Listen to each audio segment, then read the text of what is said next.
Que mediante esta promesa el Señor nos hace una sublime, nos garantiza una sublime bendición.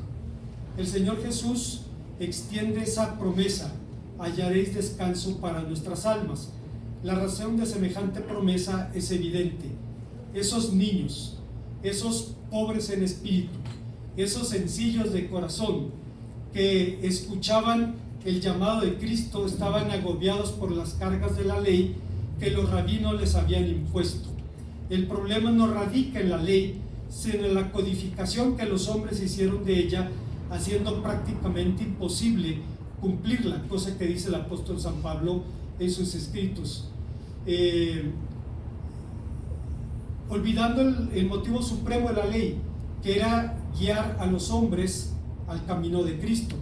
Pablo dice en su carta a los Gálatas, capítulo 3, versículos 24 al 26, que la ley de Moisés es nuestra nana, es nuestro ayo, es la niñera que nos lleva de la mano a Jesucristo.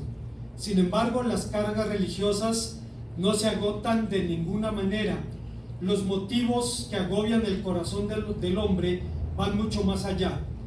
Son el tú y el yo, las personas y las cosas, el pasado y el presente y el futuro, lo que amamos o lo que aborrecemos, la vida o la muerte, la salud o la enfermedad. Todo esto puede agobiar nuestro corazón y hacernos reconocer la necesidad de responder y atender al amoroso amado del Señor Jesucristo. En este llamado, el Señor invita a los que verdaderamente están agobiados y cansados a encontrar en Él verdadero alivio de sus cargas. Siempre que digo esto recuerdo al pastor Francisco Castillo, que hace unos años se cambió de domicilio, se fue a vivir con Dios. El hermano sirvió como pastor de su iglesia durante 42 años. Él nada más pastoreó primeras iglesias bautistas, la primera de Obregón, la primera de Piedras Negras y la primera de Torreón. Y un consiervo le decía: tú pura primera, ¿verdad? Si yo solo sé manejar en primera, decía él. Bueno, el hermano Castillo tenía dos hermanos en su iglesia que tenían negocio en el mercado de abastos y vivían cerca de una mujer que era una mujer sola, vivía sola en su casa, odiaba a los niños, la mujer. Cuando los niños jugaban en su banqueta, ella corría, agarraba su manguera y, como dicen en el norte, chipote con sangre, sea chico sea grande, y salía tirando manguerazos y bañando a los niños para que se fueran de allí. Dice, era una mujer muy amargada, y todos los hermanos empezaron a orar por ella. Tiempo después eligieron al pastor: pastor, queremos pedirle que nos acompañe a visitar una vecina. Sí, está bien. La relación con la vecina era buenas tardes, buenas noches, buenos días, era todo lo que había de relación. Así es que llegaron con el pastor, tocaron su puerta, ella les abrió sorprendida y le dicen: vecina, queremos platicar con usted si nos da 5 minutos. Pues más a fuerza que de gana les abrió la puerta y pasaron, y el pastor empezó a compartirle el evangelio. La mujer empezó a llorar, a llorar, a llorar, a llorar, a llorar. Estuvo llorando horas, y ellos orando por ella y ella llorando en un grito de dolor.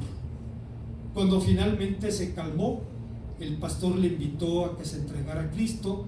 La mujer dijo que sí, y esa mujer terminó sus días como directora del departamento de cuna de la primera iglesia bautista de Torreón. ¿Qué pasó? Los niños abrían una herida en su corazón, los niños metían un dedo en su llaga, pero cuando vino Cristo y encontró descanso en su alma, entonces pudo dedicar el resto de sus fuerzas para cuidar criaturas y para formarlas en el conocimiento y en el temor del Señor. Las cargas religiosas no se agotan, decíamos, solamente en los asuntos religiosos, sino en nuestras relaciones personales. Este llamado del Señor invita a los que verdaderamente están agobiados y cansados a encontrar un verdadero alivio para sus cargas. Una vez que hemos aceptado el yugo del Señor Jesús, la confianza sencilla y la obediencia nacida de la gratitud son verdaderamente placenteras. Dicha obediencia trae paz, porque quien vive esta vida ya no es esclavo, ha llegado a ser verdaderamente libre. Sirve a su Señor espontánea, ansiosa y entusiastamente.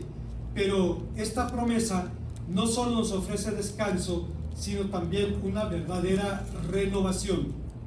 Pero, ¿de qué manera hace Jesucristo descansar a los hombres? Nos hace descansar mediante un amor y aceptación incondicionales. El Señor Jesús trae descanso a los hombres mediante un perdón completo, esa clase de perdón de la que hablaba una de las más hermosas parábolas. Y volviendo en sí, dijo: ¿cuántos jornaleros en la casa de mi padre tienen abundancia de pan, y aquí yo perezco de hambre? Me levantaré, iré a mi padre y le diré: Padre, he pecado contra el cielo y contra ti, ya no soy digno de ser llamado tu hijo, hazme como uno de tus jornaleros. Y levantándose vino su padre, y cuando aún estaba de lejos, lo vio su padre y fue movido a misericordia, y corrió, se echó a su cuello, le besó, y el hijo le dijo: Padre, he pecado contra el cielo y contra ti, ya no soy digno de ser llamado tu hijo. Pero el padre dijo a sus siervos: sacad el mejor vestido y vestidle, poned el anillo en su mano y calzad sus pies, y traed el ternero gordo y matadlo, y comámoslo, llegamos fiesta, porque mi hijo era muerto y ha revivido, se había perdido y ha sido hallado. Y comenzaron a regocijarse. Esta parábola es fascinante. Les he comentado muchas veces del padre Henry Nouwen, un sacerdote holandés que era catedrático en las universidades de Harvard, de Yale y de Notre Dame. Era una vaca sagrada. Y cuando tuvo su encuentro con Cristo, dejó todo para irse a vivir a una institución que cuidaba enfermos mentales. Uno puede preguntarse, perdón por lo que voy a decir, un enfermo mental, un loquito, ¿necesita un pastor? Sí. Y los que lo cuidan también. Y el padre Nouwen dejó las academias y se fue a cuidar enfermos mentales y a sus cuidadores. Y cuenta esta parábola y sorprende su profundidad, su penetración, cuando habla de que realmente es la parábola de los dos hijos perdidos. Uno se fue de la casa y vivió disipadamente, el otro se quedó, pero aunque era el hijo bueno, cuando llegó a la casa y vio que había fiesta porque su hermano había regresado, dijo lo que nadie había dicho: fue y se gastó el dinero con rameras. ¿Por qué le importaba tanto eso? Porque era lo que él hubiera querido hacer, pero era el hijo bueno, no lo podía hacer. Y decía Nouwen, al final los dos hijos estaban igualmente perdidos, y el personaje de la parábola en todo caso es el padre, que dice el texto, se levantaba y se iba al camino por donde su hijo se había ido, esperando que regresara. Cuando el hijo regresa y empieza a repetir el discurso que tenía practicado, no lo deja acabarlo. Está diciendo lo que había repetido tantas veces: Padre, he pecado contra el cielo, contra ti, ya no soy digno de ser llamado tu hijo, ponme como uno de tus jornaleros. Otra cosa que me llama la atención de esta parábola fue mi experiencia personal con la cultura del centro de México. En el norte la base de la dieta es la carne de vaca, la carne de res. La comida es carne con algo. Si usted quiere frijoles, si usted quiere fideos, pero es carne con algo. En el centro de México la base de la dieta es el pollo. Y cuando llegué al seminario, puro pollo, todos los días pollo. Y yo me acordé de esta parábola: el negocio de mi papá era la carne. Y me acordé y dije: ¿cuántos tablajeros en la casa de mi padre se comen una rachera y a mí me están saliendo plumas? Era bien difícil, hermanos, adaptarse a un cambio de cultura. Ahora como más pollo que res o que cerdo, es más saludable. pero en aquel tiempo era un choque que no podía soportar. Estaba acostumbrado a un tipo de dieta que era muy difícil y que obviamente no me iban a dar con menú o a la carta en el seminario. Bueno, dice la parábola que el hombre lo hizo y empezó a regocijarse. Jesucristo trae descanso a los hombres mediante la bendición de la paz, una paz descrita por San Pablo, quien dice que es un don de Dios, un regalo de la gracia, y la paz de Dios, que sobrepasa todo entendimiento, guardará vuestros corazones y vuestros pensamientos en Cristo Jesús. En la escuela dominical estábamos comentando de Erez Sproul, un erudito que se fue a vivir con Dios hace unos 4 o 5 años, creo yo, y escribió un artículo precioso que usted puede encontrar en internet, que se llama La noche oscura del alma. Y él dice: ¿puede un hombre tener tribulación en la cabeza y paz en el corazón? Y dice: sí. Dice: podemos pasar por tiempos difíciles y estarle dando vueltas, pero cuando nos vamos a nuestra última línea de defensa, al corazón, el corazón nos dice: Dios está en el control. Hermanos, qué importante saber, qué importante es saber que Dios no cambia. Dice Lalo Prado, un querido amigo muy erudito, él se formó para ganar testigos de Jehová y podía sentarse 5 horas escuchando un testigo de Jehová con paciencia y después compartirle el evangelio, y cuando el otro empezaba a esponjarse, Lalo le decía: perdón, le dije algo que le ofendiera, le falté el respeto, y tenía que bajarle a la otra persona. Bueno, Lalo Prado dice que los testigos de Jehová es un grupo que tiene un hito mundial, un récord mundial. Ustedes saben que las capacidades intelectuales en la sociedad están estratificadas. La mayoría estamos en el medio. Para arriba hay gente más inteligente hasta que llegamos al genio, y para abajo menos capaces hasta que llegamos al idiota, que es la palabra que se utiliza. Los problemas de salud mental también están estratificados, hay un porcentaje. Y decía Lalo Prado que el promedio mundial es más o menos un 2%. 2 de cada 100 personas tienen algún tipo de problema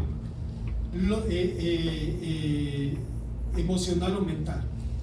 Decía: el único grupo humano en todas las culturas del mundo que tiene un 8% son los testigos de Jehová, 4 veces el promedio mundial. Y dice Lalo Prado: ¿a qué se debe? A 2 cosas: a la endogamia, la muchacha está media y se casa con un cuate medio, pues el chamaquito le sale completo. Y la otra, la inconsistencia teológica. Un niño tiene un problema renal, necesita un trasplante, van con los ancianos y les dicen: no, Jehová no quiere el trasplante, y la criatura se muere. A los 4 o 5 años el hermanito desarrolla el mismo problema, van con los ancianos y le dicen: no, Jehová sí quiere. Un Dios que un día te dice que sí y otro día te dice que no es una fuente segura para depositar tu confianza. La seguridad de que Dios no cambia es como una tabla de salvación en medio del océano. El saber: Dios está en el control. Esto le enseñó el padre Johann von Staupitz a Martín Lutero cuando era un monje, y le dijo: cuando toques fondo y cuando ya no sepas más que decirle a Dios, simplemente humíllate delante de Él y dile: sálvame porque soy tuyo, sálvame porque soy tuyo, sálvame porque soy tuyo. La noche en la que tenía que volver a comparecer delante del emperador, lo llamaron a Worms a dar razón de su fe. Pidió tiempo y el emperador le dijo: tienes un día.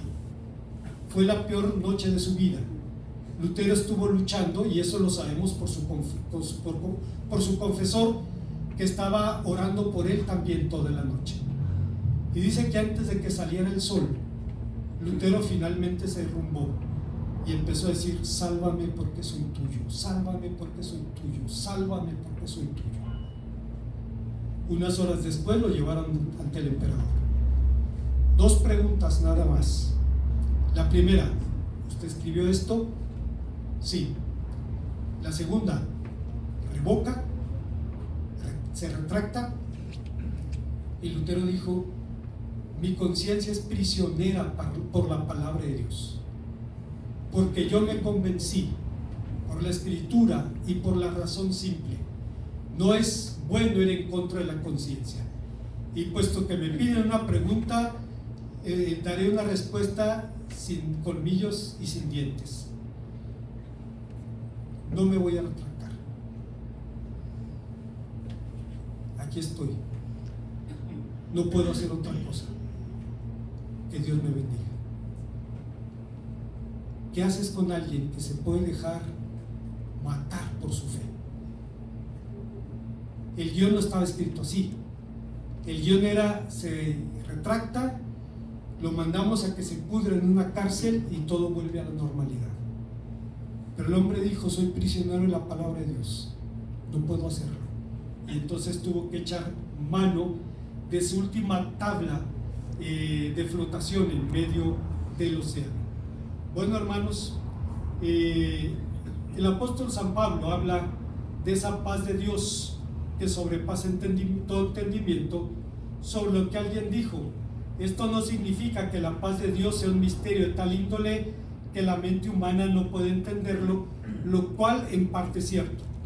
Significa que la paz de Dios es tan preciosa que la mente humana, con toda su capacidad, conocimiento y penetración, jamás podrá inventarla, encontrarla o producirla. Está absoluta y enteramente más allá de la capacidad del hombre lograrla por sí mismo. Esta paz nunca puede ser un producto humano, sino un don de Dios.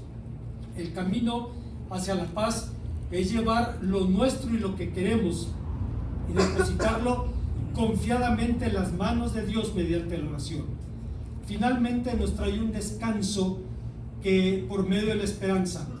Juan Calvino decía que la esperanza no es otra cosa sino la expectación de aquello que la fe cree que indudablemente Dios ha prometido. La fe cree que Dios es veraz. La esperanza espera que a su debido tiempo nos revelará la verdad. La fe cree que Dios es nuestro Padre. La esperanza espera que siempre ha de mostrarse como tal para con nosotros. La fe cree que nos es dada la vida eterna. La esperanza espera que llegue el momento en que podamos gozar de ella. La fe es el fundamento en la que reposa la esperanza.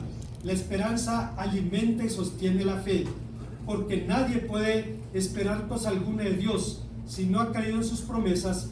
De la misma manera es necesario que la fragilidad de nuestra fe sea mantenida y sustentada pacientemente a fin de que no desfallezca. Como conclusión, seguramente para un pueblo obsesionado con las obras de la ley, el llamado del Señor Jesús debió resultar tan desconcertante como resulta para hoy a las personas que creen lograr la salvación por sus buenas obras. Cuando digo esto, recuerdo antes de convertirme, llegó el momento en que dije: es que no puede ser así, es que tienes que hacer algo para ganar la salvación. Y conocí en la Ciudad de México, cuando era estudiante del seminario, un hombre que había sido seminarista, era chofer de un diputado, y era un hombre algo presuntuoso, porque decía que sabía más de religión que la mayoría de la gente. Había estudiado en el seminario, aunque no se ordenó. Llegó a la iglesia, alguien lo invitó, y él dijo: todo está muy bien, nada más eso de la salvación por fe, no estoy de acuerdo con eso. Y le dice: no, pero la Biblia enseña eso. Bueno, miren, tráiganme a alguien que sepa, o sea, que está a mi nivel. Dice, y o me convence o lo convenzo. Dice: mi patrón dice que no le gustan las tablas, a mí tampoco. O me convence o lo convenzo. Bueno, pues le llevamos a Ramón Camacho. Ramón Camacho era un joven ex sacerdote que estudiaba en el seminario. Y entonces empezaron a hablar, y en media hora al chofer se le agataron los argumentos, y Ramón siguió explicándole, mostrándole la Biblia. Y este hombre decía: yo sé que la Biblia dice que la salvación es por fe, pero me cuesta trabajo aceptar eso. Es que hay algo que tenemos que hacer para merecer la salvación. Semanas después regresó y dijo: ahora entiendo y creo que no hay nada que yo pueda hacer que se compare con la obra de Cristo. Y lo único que nos corresponde es rendirnos confiadamente en su obra y descansar en su promesa. Bueno, en aquel tiempo como ahora, para las personas que creen que se salvan por sus buenas obras, las palabras de Cristo resultan desconcertantes. Y por ese motivo, Bonhoeffer, un pensador alemán del siglo pasado, dijo sobre la respuesta que el Señor Jesucristo espera de nuestro llamado. Cuando Jesús exigió al joven rico la pobreza voluntaria, el joven rico sabía que solo era posible obedecer o desobedecer. Cuando Mateo fue llamado de la oficina de las contribuciones, cuando Pedro fue llamado a abandonar las redes, no les cabía duda que el Señor Jesucristo tomaba muy en serio este llamado. Debían abandonarlo todo y seguirlo. Cuando Pedro fue llamado de la margen insegura, debió levantarse y a dar el primer paso sobre el mar. En todo esto solo se requería una cosa: confiar en la palabra de Jesús, considerarla un terreno mucho más firme que las seguridades del mundo. En aquella época, como ahora, los poderes que querían situarse entre la palabra de Jesús y la obediencia eran inmensos. La razón discute, la conciencia, la responsabilidad, la piedad, la ley misma, la autoridad de las Escrituras intervienen para impedir este extremo, este fanatismo anárquico. Pero el llamado de Jesús se abre paso a través de todo esto e impulsa la obediencia. Era palabra de Dios, lo que exigía era la obediencia sencilla. Esa obediencia sencilla se cumple mediante la imitación y el seguimiento de Cristo. Todavía hay comentaristas bíblicos que dicen: ¿cómo fue que Mateo dejó todo, sus vinculaciones con la riqueza y el poder, para seguir a Cristo? Debió saber algo de Jesús, debió tener información de él, debió ser testigo de algunos de sus milagros. Y Bonhoeffer dice: pero el Evangelio se niega a responder esas preguntas. Dice: porque hay una sola razón que explica la sucesión del llamado y la obediencia, y es que era Jesús quien llamaba. ¿Por qué está usted aquí en este día? ¿Por qué estoy yo aquí en este día? No importa nuestro trasfondo, no importa nuestra formación familiar, usted y yo estamos aquí porque el Señor nos salió al encuentro y nos llamó. Y nos dice: yo te amo tal y como eres. No tienes que dejar de hacer nada para que te ame, no tienes que empezar a hacer nada para que te ame. Yo ya te amo, pero te amo tanto que no puedo dejarte así. Te tengo que cambiar a la imagen de mi Hijo. Matthew Henry decía sobre sus discípulos: pero al ir a Él y tomar su yugo y someterse a su autoridad, deben aprender de Él todas las cosas acerca del consuelo y la obediencia. Él acepta al siervo dispuesto, por imperfecto que sea su servicio. Aquí podemos hallar reposo para nuestras almas, y solo aquí. Ni tenemos que temer al yugo. Sus mandamientos son santos, justos y buenos. Requiere negación de nosotros mismos tras las dificultades. Esto es absolutamente recompensado ya en este mundo por la paz y en el gozo interior. Ya el yugo es porque es un yugo forrado de amor. Tan poderosos son los socorros que nos da, tan adecuadas las exhortaciones y las fuentes de su consuelo, que encuentran el camino del deber y podemos venir verdaderamente y descubrir que su yugo es grato. El camino del deber es el camino del reposo. Las verdades que enseña Cristo son tales que podemos aventurar nuestras almas. Tal es la misericordia del Redentor. ¿Y por qué debe el pecador laborioso y cargado buscar reposo alguno en otra parte? Vamos directamente a Él, en búsqueda de la liberación de la ira, de la culpa, del pecado, de Satanás, de todas las preocupaciones, de los temores, de los dolores. Pero la obediencia forzada, lejos de ser fácil y liviana, es carga pesada. En vano nos acercamos a Jesús con nuestros labios, mientras nuestro corazón está lejos de Él. Entonces, venid a Jesús y hallaréis reposo para vuestras almas. Había una vieja anécdota que contaba de un hombre que iba con una carga de leña, un anciano caminando en una carretera, y pasa un hombre en una camioneta y lo ve y se para adelante y le dice al hombre: ¿a dónde va? Voy al pueblo. Súbase, yo lo llevo. El hombre se sube en la caja de la camioneta cargando la leña. El conductor sigue avanzando y se da cuenta que el hombre traía la leña sobre la espalda. Se vuelve a parar y le dice: baje la leña, póngala en la caja, no tiene que cargarla. El apóstol San Pedro, en su primera carta, dice: echando toda vuestra ansiedad sobre Él, porque Él tiene cuidado de vosotros.